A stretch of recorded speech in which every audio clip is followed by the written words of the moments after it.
Shalom, selamat sore Bapak Ibu saya kasih Tuhan. Hari ini Kamis 21 Desember 2023. Mari kita persiapkan hati kita untuk kita masuk dalam ibadah Kudus. Angkat pujian, siapa boleh naik ke gunung Tuhan. Haleluya. Haleluya. Siapa boleh naik ke gunung Tuhan, siapa boleh datang menyembah Dia?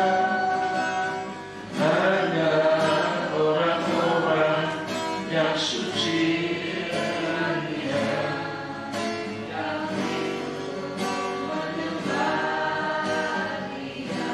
Siapa boleh naik? Siapa boleh naik ke gunung Tuhan? Siapa boleh datang menyembah Dia?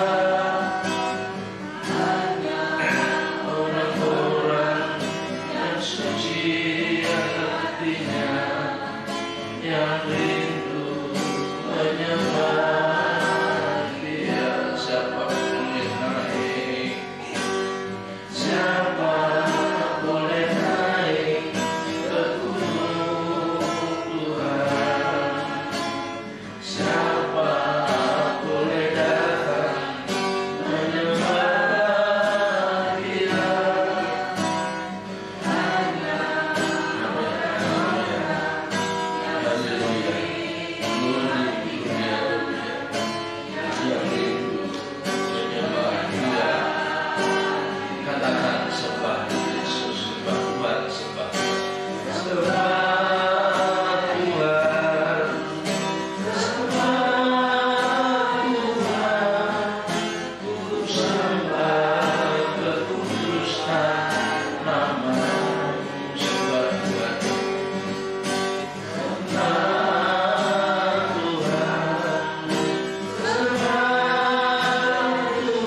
Lawat setiap kami ya Bapa, jamah setiap kami ya Tuhan, jamah kami, jamah kami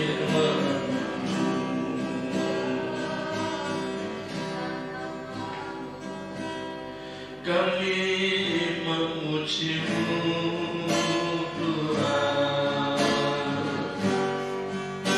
kami menyembah-Mu Tuhan,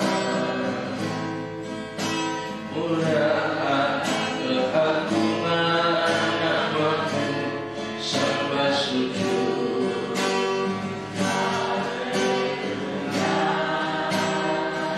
Besar kuasa-Mu,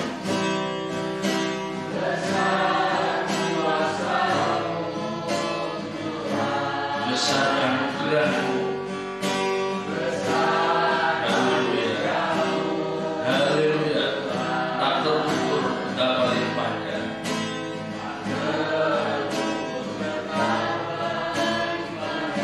Segala berkat kebaikan kami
Bapa, kami telah memuji dan memuliakan nama-Mu, kami telah mengagungkan Engkau. Dengan segala keterbatasan yang kami miliki ya Bapa, akhirnya pujian penyembahan ini menjadi dupa yang harum di pemakanan. Sungguh kami merindukan untuk kami senantiasa ada bersama Tuhan. Kami senantiasa merindukan kami, Tuhan, kami ada di hadirat-Mu. Berbicaralah pada sore hari ini lewat hamba-Mu. Taruh perkataan-Mu dalam mulut bibir hamba-Mu. Biar apa yang hamba-Mu sampaikan itulah kebenaran firman Tuhan yang akan menjadi berkat bagi setiap kami. Hikmat surgawi limpahkan buat hamba-Mu. Hikmat surgawi limpahkan buat sidang jemaat-Mu. Berikan kami pemahaman, pengertian, sehingga apa yang hamba-Mu sampaikan tidak sia-sia, tetapi menjadi berkat ilahi, berkat kekal yang akan mengarahkan hidup kami semakin mengasihi Engkau. Terpuji nama-Mu kekal selama-lamanya. Di dalam nama Tuhan Yesus Kristus kami serahkan jalannya pemberitaan firman pada sore malam hari dalam tangan kuasa-Mu. Haleluya. Amin. Silakan.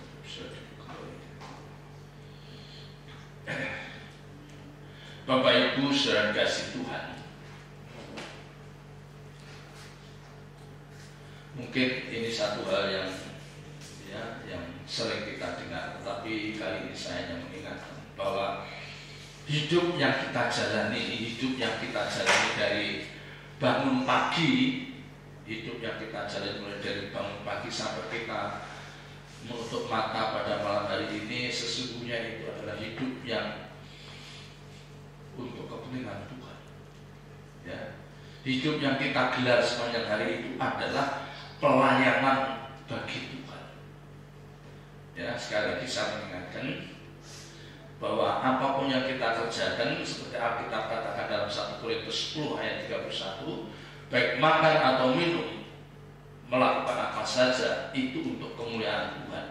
Nah, ini sejatinya pelayanan yang benar, itu landasannya harus ini. Apapun yang kita lakukan, apapun yang kita kerjakan, landasannya harus untuk menyerahkan hati Tuhan. Ya, jadi Bapak Ibu harus memiliki landasan yang kuat dalam melayani ini. Ya, ada pakem atau ketentuan yang harus kita jalani supaya pelayanan kita tidak menjadi batu sandungan. Ya. Karena kita melayani itu kita mengemban. Ketika kita melayani Tuhan, ya kita melayani Tuhan dalam bentuk apapun, kita mengemban misi Tuhan, di mana di dalamnya nama Tuhan harus dipermuliakan. Ya. Jadi maka yang utama dalam pelayanan ini adalah motivasi kita harus benar dalam pelayanan. Ingat, motivasi yang utama adalah motivasi kita dalam pelayanan itu harus benar, dan ini harus bisa dilihat banyak orang. Jadi motivasinya harus benar-benar untuk kemuliaan Tuhan. Jangan punya motivasi apapun di balik yang kita kerjakan. Ya, kalau kita melayani kelihatannya sibuk dalam pelayanan, tetapi di situ kita akan menaruh muatan-muatan yang intinya adalah untuk nama baik kita. Wah, ini menyedihkan.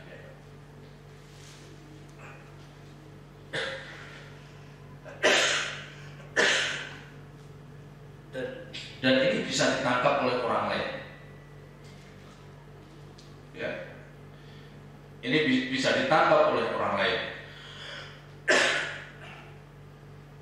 Saya ajak Bapak Ibu saudara melihat di dalam 2 Korintus pasal 5. Di dalam 2 Korintus pasal 5 mulai ayat yang 11.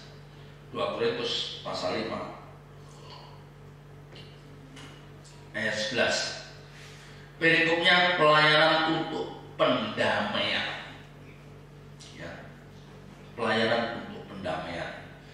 Ya, ini yang beberapa kali saya katakan jemaat Korintus itu keadaan seperti itu, di mana di dalamnya banyak perselisihan, karena banyak orang kaya, banyak orang pintar, banyak nabi palsu, ya, banyak palsu, sehingga ada kecenderungan untuk mereka berselisih, ada kecenderungan mereka untuk berbeda pendapat. Nah, maka dalam perikop dikatakan pelayanan untuk pendamaian. Jadi Paulus mengingatkan, ini loh, di Korintus ini orangnya seperti ini. Banyak orang kaya, banyak orang pandai. Karena Korintus memang kota besar, kota pelabuhan. Dan ini tidak beda dengan keadaan kita pada saat ini. Ya, mungkin ada di antara Bapak Ibu saudara yang sekarang ditempatkan oleh Tuhan dalam kondisi seperti itu. Ayat 11. Kami tahu apa artinya takut akan Tuhan. Karena itu kami berusaha meyakinkan orang. Bagi Allah hati kami nyata dengan terang, dan aku harap hati kami nyata juga. Demikian bagi pertimbangan kami. Dikatakan, ya.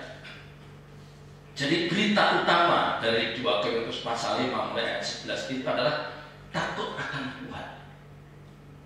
Ya. Berita utama disampaikan takut akan Tuhan. Karena dianggap oleh Paulus penting. Takut akan Tuhan itu sesuatu yang penting. Ya. Dan Paulus menganggap hal ini penting, maka disampaikan pada jemaat di Korintus, pada semua mereka itu. Ya. Karena landasan pelayanan kita salah satunya menyenangkan Tuhan dan takut akan Tuhan.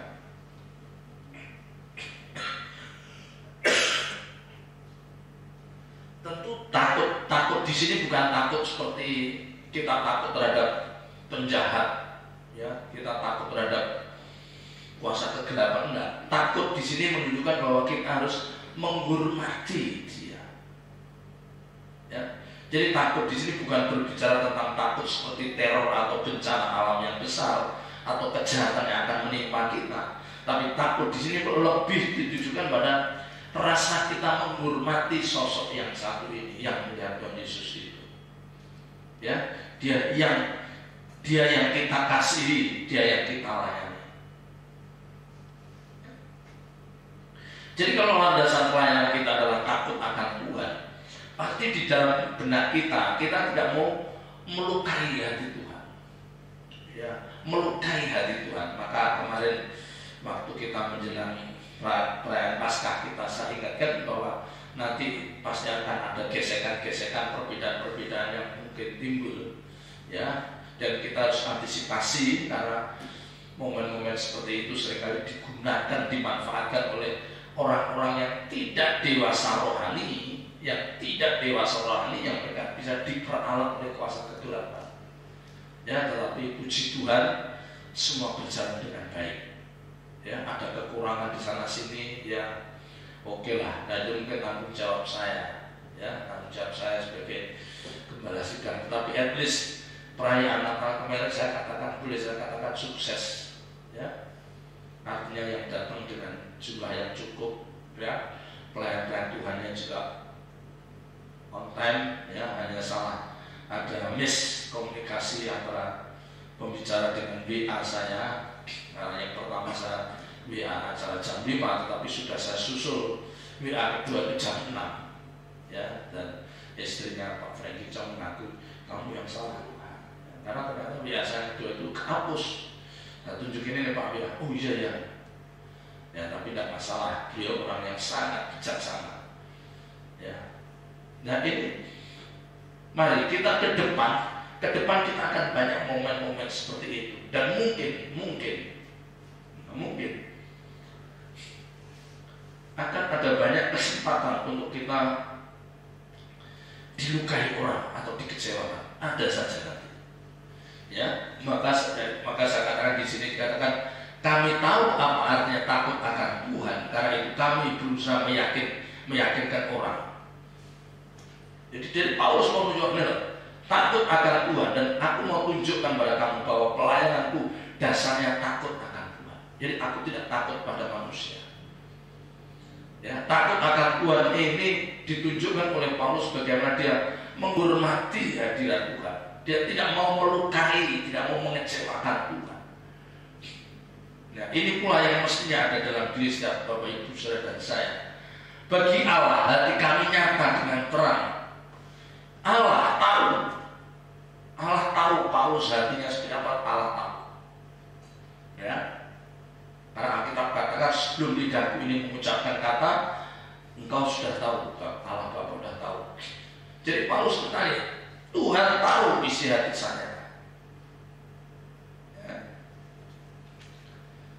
Bagi Allah hati kamu nyata dengan terang, dan aku harap hati kamu nyata juga demikian bagi pertimbangan kamu. Nah, Paulus berharap kalau Allah melihat hati kami itu nyata, Allah bisa menilai bagaimana hati kami. Nah, sekarang Paulus berharap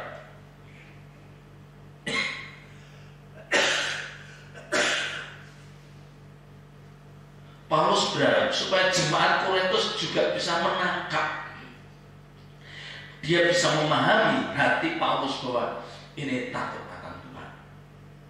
Karena kalau tidak, waduh bahaya. Kalau sampai orang Korintus tidak bisa menangkap isi hati dari Paulus, nanti yang ada dalam hati orang Korintus apa? Penuh kecurigaan. Iya kan? Kita itu kadang-kadang penuh curiga. Ya, kita itu kalau ada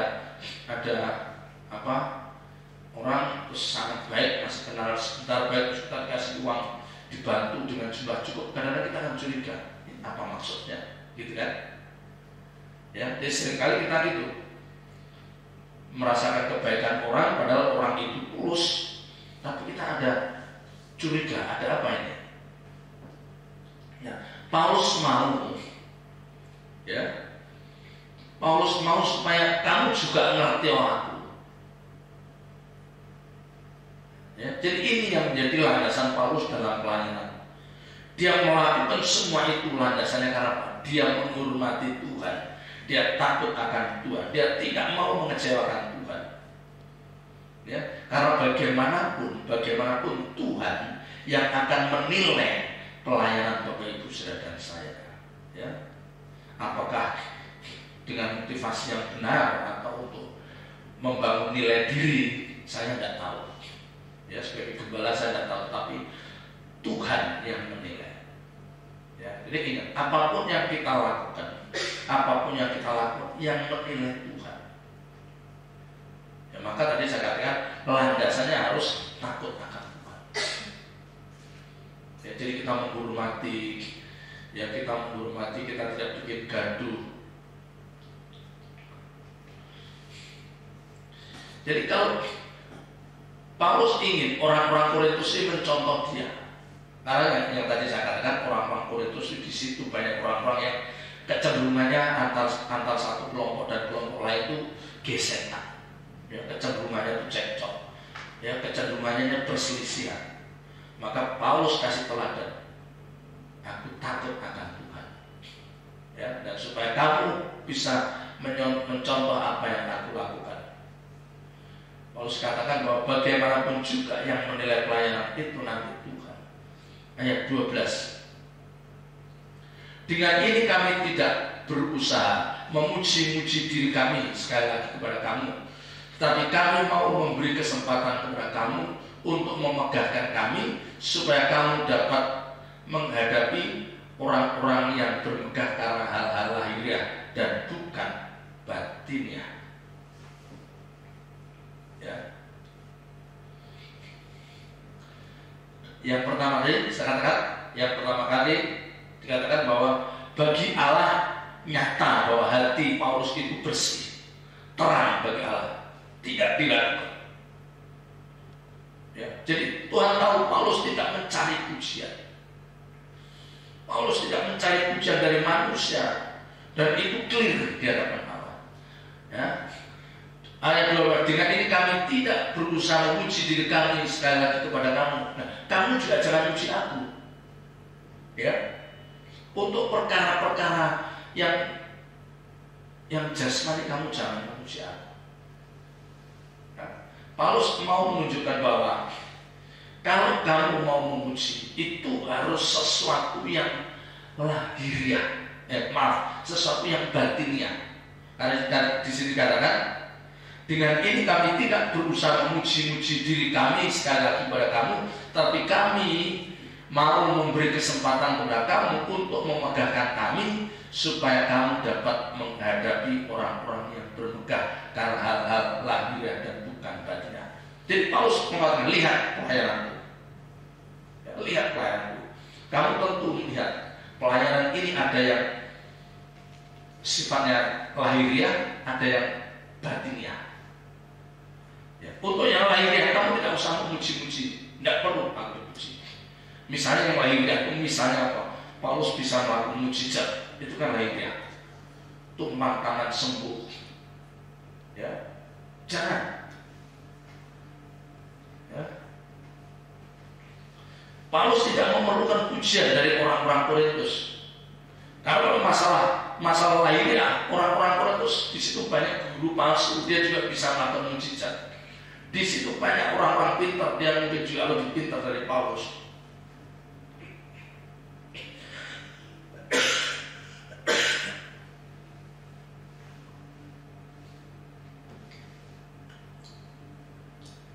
Tetapi yang mau Paulus katakan, kamu lihat pelayananku ini dari segi yang batiniah. Ya. Dari segi yang batiniah, misalnya kamu lihat lemah lembut dari Paulus, mengalahnya dari Paulus, mementingkan orang lain. Ya.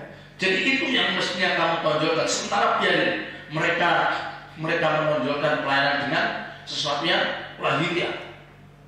Ya, kan seringkali gereja seringkali perayaan Natal menyampaikan sesuatu yang lahiriah. Wah, dipuji, misalnya, waduh, full band, sewa gedung sampai sekian miliar, konsumsinya mewah, ya, pembicaraan hebat. Jadi yang ditampilkan sesuatu yang jasmani semuanya, seragamnya luar biasa. Ya. Tetapi Paulus tidak, bukan itu yang penting. Ya, saya ulangi. Tetapi kami mau memberi kesempatan kepada kamu untuk memegahkan kami, supaya kamu dapat menghadapi orang-orang yang bermegah karena hal-hal lahiriah dan bukan batiniah. Nah, kalau kamu menghadapi orang-orang yang dia bermegah tentang hal-hal yang lahiriah, yang jasmani, kamu bisa menang. Ya. Nah, ini Bapak Ibu Saudara, kita belajar bagaimana ternyata dalam pelayanan itu hal-hal yang lahiriah itu jauh lebih penting. Ya, misalnya kayak kemarin, ya, dengan tamu yang cukup banyak, kita akhirnya banyak di antara kita makannya belakangan. Ya, kita merasa tidak seperti berebut, itu bagus. Ya, kita mendahulukan tamu kita. Ya, jadi kita harus dalam setiap pelayanan, nggak hanya di perayaan apa, tapi dimanapun juga. Hal-hal yang lahiriah itu harus kita tekan. Hal-hal yang jasmani harus kita tekan. Tidak boleh nampak dan apalagi menjadi kesombongan. Ya, Paulus mau supaya hal-hal yang batiniah itu yang ditonjol. Ya, misalnya yang tadi katakan, bagaimana kita mengalah. Ya, bagaimana kita minta maaf, tante kalau nggak nyaman, itu kan membuat orang segan. Ya.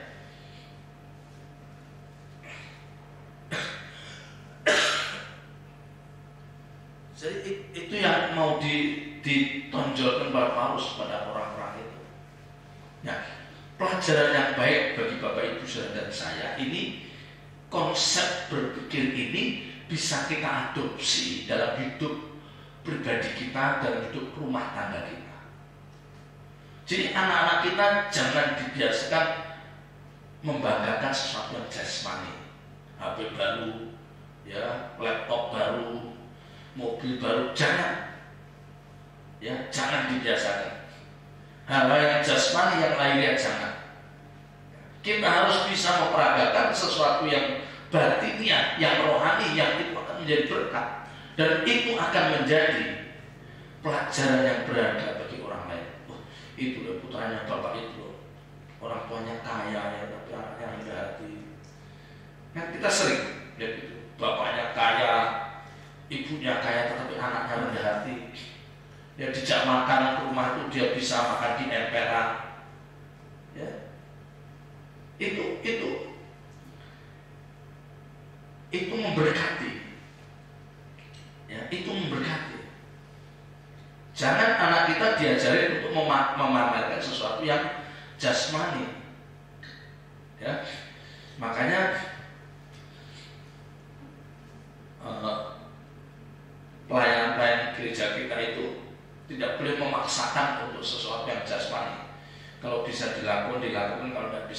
tidak usah ngoyo.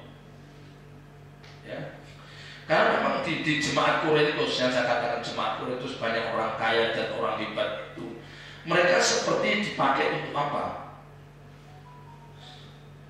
Untuk jor-joran. Walau dipakai untuk saingan, siapa yang lebih hebat, siapa yang lebih kelihatan kaya, siapa yang lebih kelihatannya lebih hebat, itu dipakai untuk itu. Ya, karena kita tahu kondisi jemaat Korintus seperti itu. Ya, dia bangga dengan sesuatu yang jasmani. Nah, Paulus mengajarkan kepada orang-orang Korintus, aku tidak perlu pujian kamu. Kamu jangan memuji aku untuk sesuatu yang jasmani.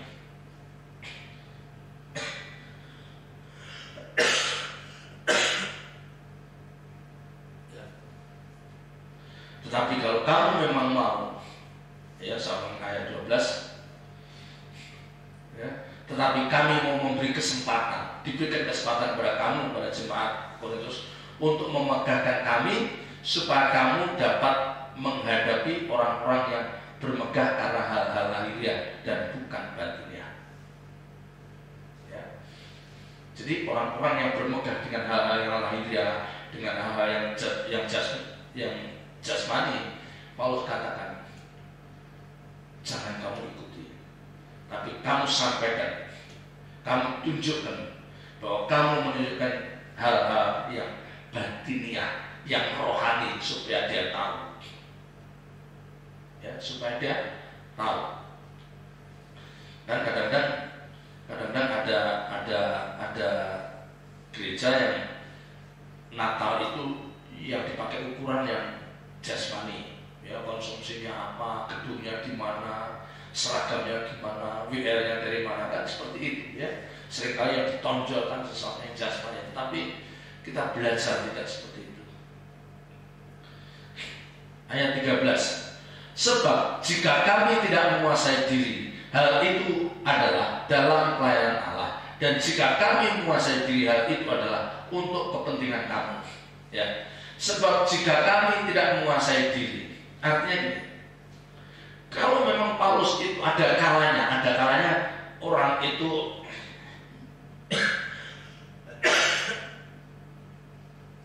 ada kalanya orang itu lemah. Ya, ada kalanya orang itu lemah. Ya, dia tidak menguasai diri, dia tidak bisa menghandle situasi itu. Ya, mungkin dia ada masalah besar. Seringkali bisa begitu. Seorang hamba Tuhan yang besar pun bisa, ya, melakukan satu blunder, satu kesalahan karena mungkin dia blank, bisa. Ya, hamba Tuhan itu bisa. Mereka bukanlah orang yang sempurna. Sama Paulus juga begitu. Ya, sebab jika kami tidak menguasai diri kami, hal itu adalah dalam pelayanan Allah. Jadi ketika aku ini dalam keadaan yang tidak sempurna, ya, aku mungkin salah dalam menghandle masalah ini, ingat, aku pun dalam bimbingan Allah. Ya, jadi dia ingatkan, artinya di sini mau mengatakan, kamu jangan menuntut aku sempurna. Ya, ini yang saya katakan. Jangan kita menuntut pimpinan itu sempurna. Aku pun perlu dituntun Tuhan. Ya, aku pun bisa jatuh, aku pun bisa salah. Ya, ini berbicara tentang itu. Paulus tidak memegahkan aku, ada kemungkinan aku lemah, ada kemungkinan aku juga salah. Sama, saya pun juga dalam menghandle berbagai kegiatan gereja, saya bisa salah, saya bisa melukai hati teman-teman, ya, teman-teman yang lain. Tetapi ingat, itu bukan satu kesengajaan. Nah, itu Bapak Ibu harus memahami bahwa aku pun dalam pelayanan Allah. Ya. Sebab jika kami tidak menguasai diri, hal itu adalah dalam pelayanan Allah. Kalau aku lemah, kalau aku jatuh, kalau aku dalam melakukan kesalahan yang itu tidak satu, itu bukan satu kesengajaan, aku pun masih perlu dipimpin Allah, aku pun masih perlu dituntun Allah. Ya, jadi di sini saya mengingatkan supaya kita tidak menuntut seseorang untuk sempurna, menuntut tidak boleh salah. Lah, siapa sih orang yang mau salah? Ya. Dan jika kami menguasai diri hal itu adalah untuk kepentingan kami, tetapi kalau kami mampu mengendalikan suasana itu, kami bisa memimpin semua pelayan itu untuk kepentingan kami. Ya, bisa nangkep. Ya. Jadi ada kalanya seorang hamba Tuhan itu punya kesalahan, punya keteledoran, dan kita memaafkan, kita memaklumi. Bagaimanapun juga dia juga seorang manusia yang bisa salah. Dan Paulus dengan jujur, kalau aku melakukan hal ini, memang aku dalam pelayanan Allah. Ya, jadi jangan karena aku salah mengambil keputusan, aku salah bersikap, menghakimi seolah-olah, ya, seolah-olah aku melakukan hal yang tercela. Jangan.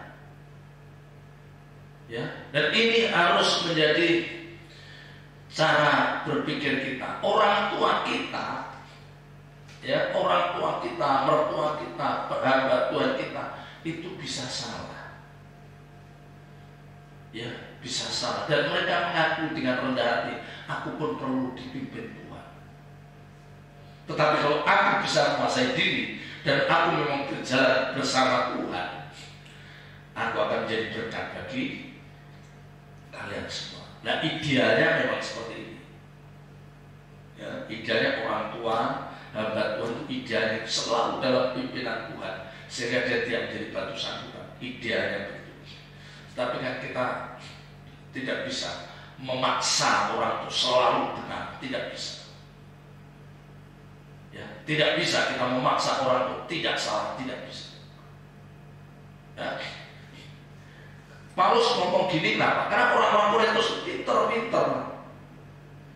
Ya, orang Korintus orang yang pinter-pinter. Bisanya Paulus, aku mau dibandingkan dengan guru palsu itu, aku mau dibandingkan dengan nabi yang itu. Ya, kan Korintus banyak guru-guru palsu, nabi-nabi palsu. Paulus sadar akan hal itu, maka dia membatasi dengan pernyataan ini. Ada kemungkinan aku salah. Tapi ingat, kalau toh aku salah, tidak mampu menguasai diri, aku pun dalam, dikatakan, ya, dalam ini adalah dalam pelayanan Allah. Aku pun dalam pimpinan Allah. Ya, jadi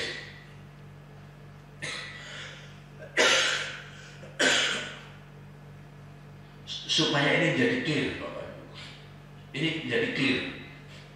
Karena saya tidak mau gini, saya tidak mau ada orang yang berlaku, ada orang yang salah bertindak, ada orang yang salah mengambil keputusan, tetapi tanpa dilandasi kebencian, tanpa dilandasi kejahatan, terus dia divonis seolah-olah dia orang jahat. Nah, ini yang tidak boleh.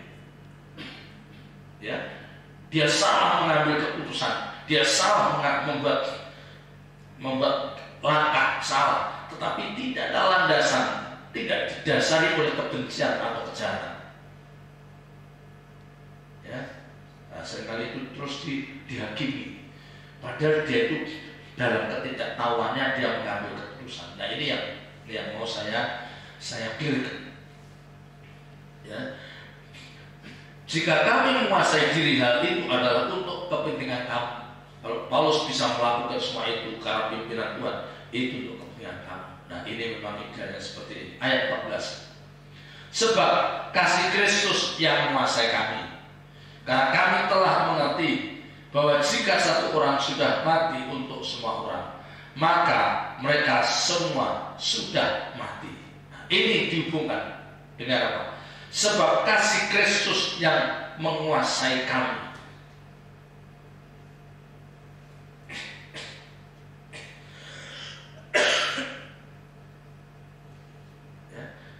Kasih Kristus yang menguasai kami. Jadi kalau dengan Paulus berbicara kasih Kristus yang menguasai kami, mereka nggak bisa nyalakan. Itu pengakuan dari Paulus. Aku dikuasai Kristus. Kalau aku salah, itu manusiawi. Ya. Sebab kasih Kristus yang menguasai kami, karena kami telah mengerti bahwa jika satu orang sudah mati untuk semua orang, maka mereka semua sudah mati. Jadi kalau kematian Tuhan Yesus itu dipakai sebagai acuan, Paulus mengingatkan, ya, kematian Tuhan itu dipakai acuan, dipakai pedoman, yang dikatakan, ya, karena kami telah mengerti bahwa jika satu orang sudah mati untuk semua orang, jadi kematian Tuhan di kayu salib itu untuk semua orang, maka mereka sudah mati. Artinya apa? Kamu harus tidak boleh punya ambisi apapun, ya, karena Tuhan Yesus mati untuk semua orang, maka semua orang, ya, karena kami telah mengerti bahwa jika satu orang sudah mati untuk semua orang, maka mereka semua sudah mati. Artinya apa? Mereka semua sudah tidak boleh punya ambisi atau keinginan. Ya. Kalau Kristus mati itu untuk menebus kita, ya. Tapi kalau kematian Kristus itu tidak dimaknai oleh orang percaya, dia menganggap bahwa dia masih memiliki hidupnya sendiri. Nah, ini yang salah. Ya. Kematian Tuhan di kayu salib itu menebus Bapak Ibu Saudara dan saya.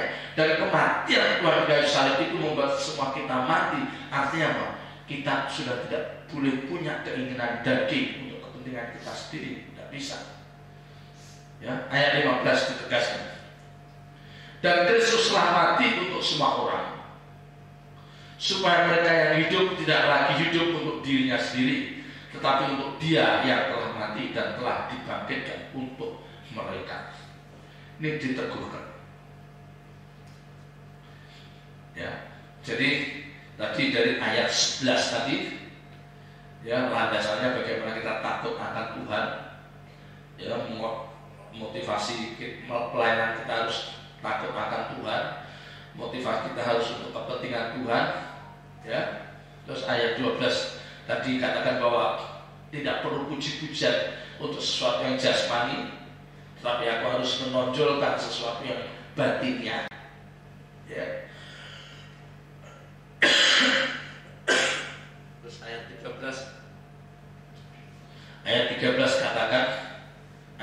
katakan bahwa kalau aku dalam keadaan lemah seperti itu kami dalam pelayanan. Dan ayat 14 dikatakan kematian Kristus itu membuat semua orang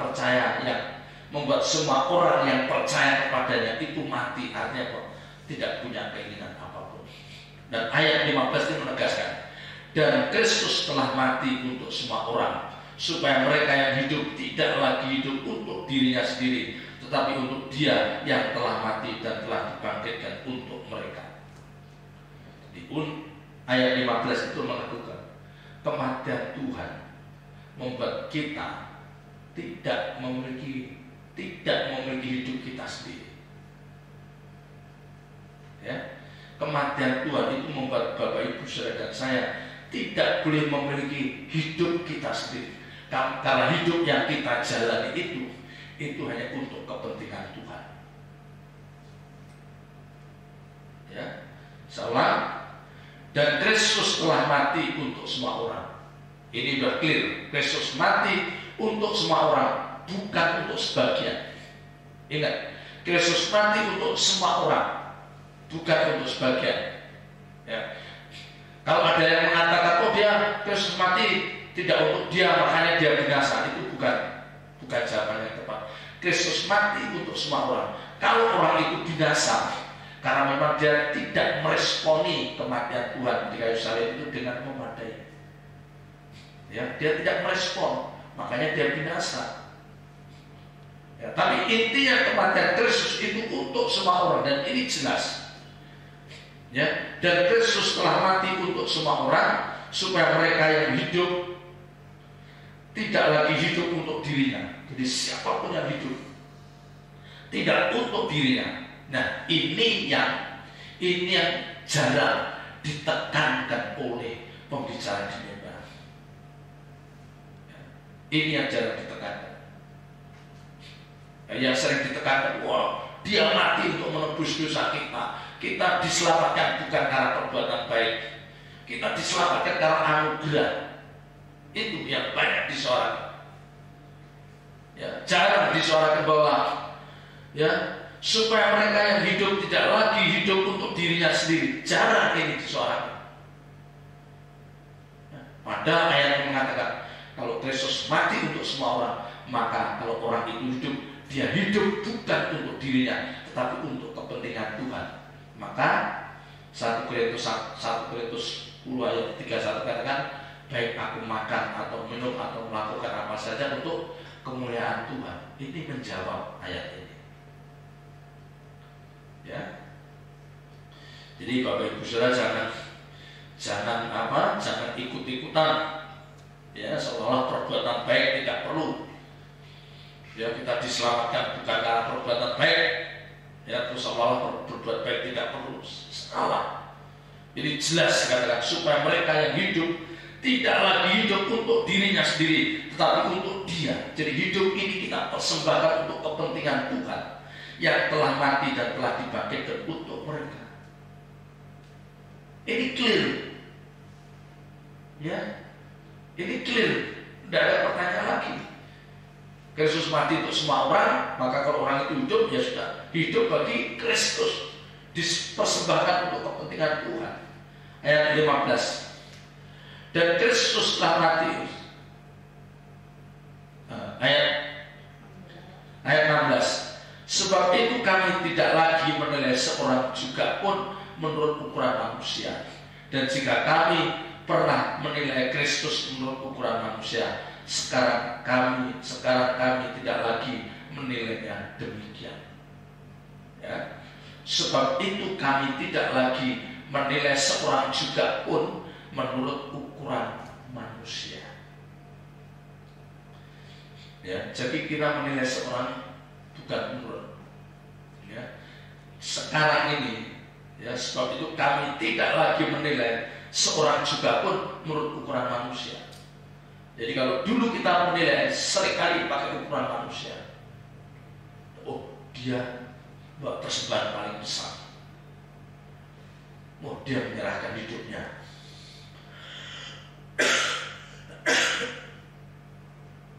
ya, dia full time. Dari kacamata manusia, oh dia full time, dia udah nggak kerja lagi. Ya sekarang dia hanya di gereja saja. Ya. Dianggap bahwa orang yang seperti ini dia adalah orang yang lebih benar dari orang lain. Penilaiannya dari kacamata manusia. Padahal harus menilai dari kebenaran Injil. Ya. Wah, dia baik ya.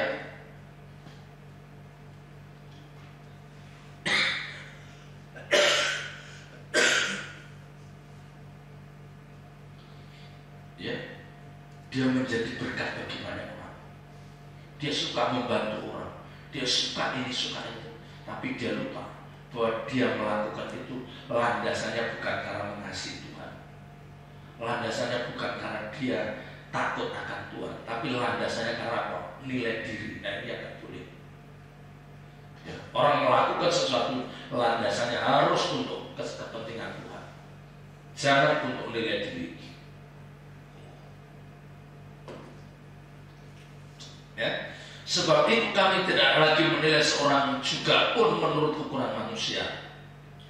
Dan jika kami pernah menilai Kristus menurut ukuran manusia, sekarang kami tidak lagi menilainya demikian. Ya. Jadi kalau dulu kita menilai Kristus itu dari ukuran manusia, sekarang tidak. Ya. Jadi kita punya penilaian bahwa Tuhan Yesus mati di kayu salib untuk menebus dosa semua umat manusia. Untuk menebus semua, menghapus dosa umat manusia, ya, sehingga mereka yang hidup harusnya hidup untuk kepentingan Dia. Ya, ini yang penting. Ayat 17. Jadi siapa yang ada di dalam Kristus, ia adalah ciptaan baru. Yang lama sudah berlalu, sesungguhnya yang baru sudah datang. Nah, ayat ini Bapak Ibu Saudara, ayat ini sering kita dengar. Ayat ini sering kita dengar. Saya dulu juga merasa bahwa ayat ini kayaknya mudah dipahami. Ya. Jadi siapa yang ada di dalam Kristus, ia adalah ciptaan baru. Ya. Ini ayat ini seperti mengatakan bahwa semua orang Kristen itu ada di dalam Kristus dan ia adalah ciptaan baru. Itu salah. Ya. Jadi ayat ini dulu banyak yang terjemahkan. Siapa yang ada di dalam Kristus, ia adalah ciptaan baru. Yang ada di dalam Kristus itu dianggap adalah orang-orang yang rajin di gereja, orang-orang yang jadi pendeta, orang-orang yang full time hidupnya di gereja. Itu dianggap bahwa mereka adalah orang yang ada di dalam Kristus. Bukan itu ternyata. Ya. Jadi yang dikatakan, jadi siapa yang ada di dalam Kristus, ia adalah ciptaan baru. Orang yang ada di dalam Kristus, ya, siapa yang ada di dalam Kristus, itu adalah orang-orang yang di dalam setiap geraknya, dalam setiap tindakan, perkataan, keputusannya, itu untuk kepentingan Tuhan. Ini orang yang di dalam Kristus. Ya, saya ulangi. Ya. Jadi mereka yang ada di dalam Kristus itu adalah orang-orang yang dalam setiap perbuatannya, tindakannya, keputusannya, bahkan apa yang dipikirkannya itu untuk kepentingan Tuhan. Untuk kepentingan Tuhan. Nah, inilah orang-orang di dalam Kristus. Nah, ini yang dikatakan apa? Ciptaan baru. Ia adalah ciptaan baru. Yang lama sudah berlalu, sesungguhnya yang baru sudah datang. Jadi cara berpikir yang lama sudah dibuang. Cara berpikir yang lama sudah dibuang. Karena dia sudah mulai memiliki cara berpikir yang baru. Nah, ini dulu yang seringkali salah. Wah, dia rajin ke gereja, ya, seminggu bisa 4 kali ke gereja. Wah, dia dikatakan siapa yang ada di dalam Kristus? Oh, dia di dalam Kristus. Tidak juga. Bahkan seorang pendeta pun belum tentu dia ada di dalam Kristus. Ya, kalau apa yang dia lakukan, apa yang dia pikirkan, apa yang dia perjuangkan bukan untuk kepentingan Tuhan, dia bukan orang yang di dalam Kristus dan dia bukan ciptaan baru. Ya, jadi di sini kita mengatakan apapun kita bisa memahami kebenaran yang mengatakan apapun yang kita lakukan, baik itu makan atau minum atau melakukan apa saja untuk kepentingan Tuhan. Nah, ini baru dikatakan orang ini ciptaan baru. Ya. Dengan memahami hal ini, Bapak Ibu tidak perlu memaksakan, oh aku harus jadi pendeta, tidak perlu. Aku harus jadi aktivis yang nggak kerja, nggak perlu. Ya, nggak perlu memaksakan aku harus meninggalkan dunia sekuler, nggak perlu.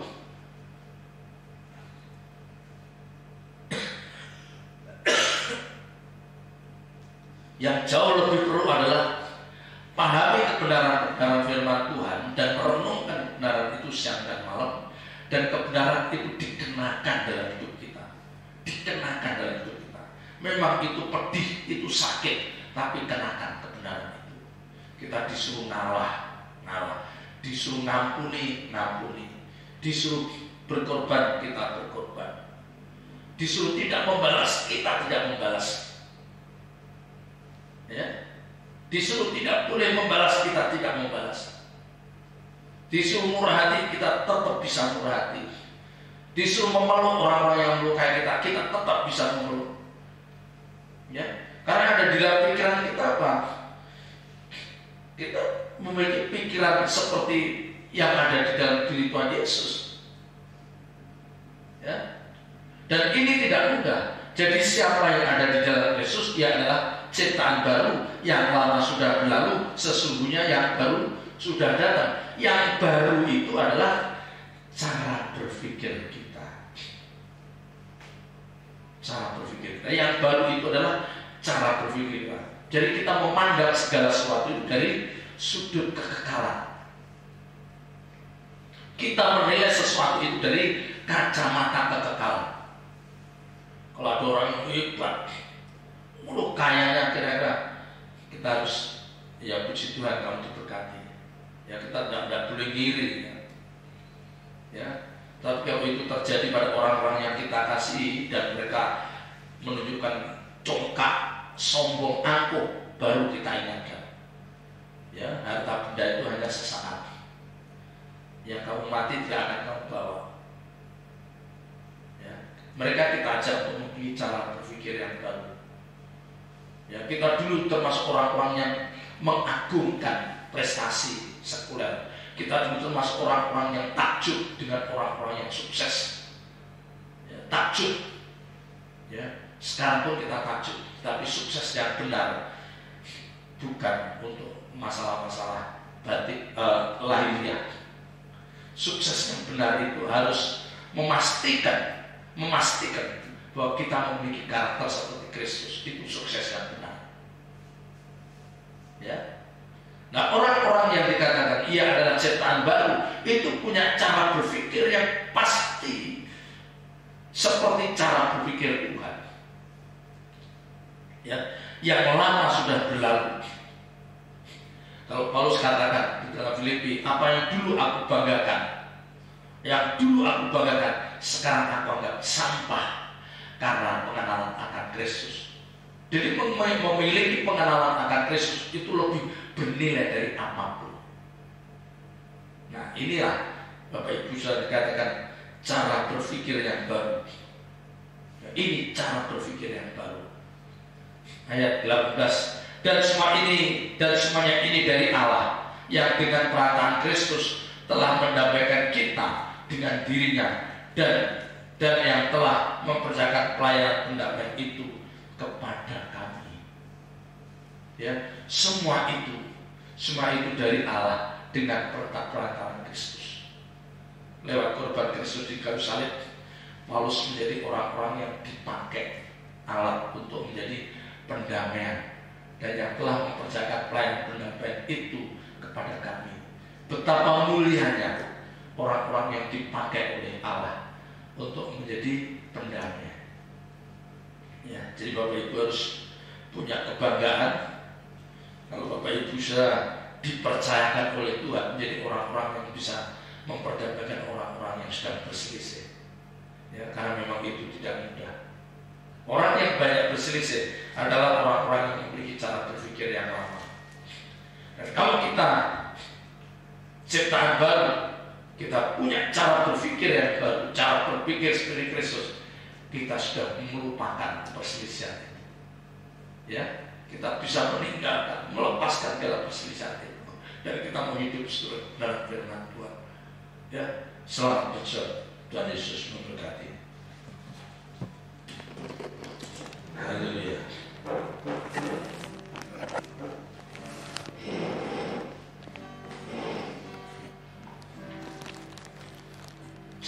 Tuhan menyelidiki jalan.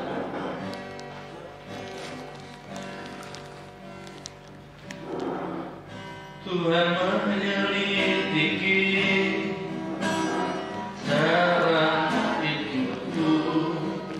Ia tahu bila ku atau berdiri, Ia mengerti dengan sempurna pikiran dan hatiku. Sebelum didahului ini mengucapkan kata sesungguhnya semua telah kau ketahui dari belakang dan dari depan, kau urus segenap hidupku. Tuhan menyelidiki dalam hidupku. Dia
atas setiap kami, bahwa kami adalah pelayan dan hamba-hambamu yang harus melayani Engkau dengan segenap hati, segenap pikiran, dan segenap kekuatan kami.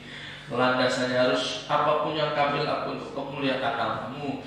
Kami harus belajar Tuhan untuk hidup takut akan Engkau.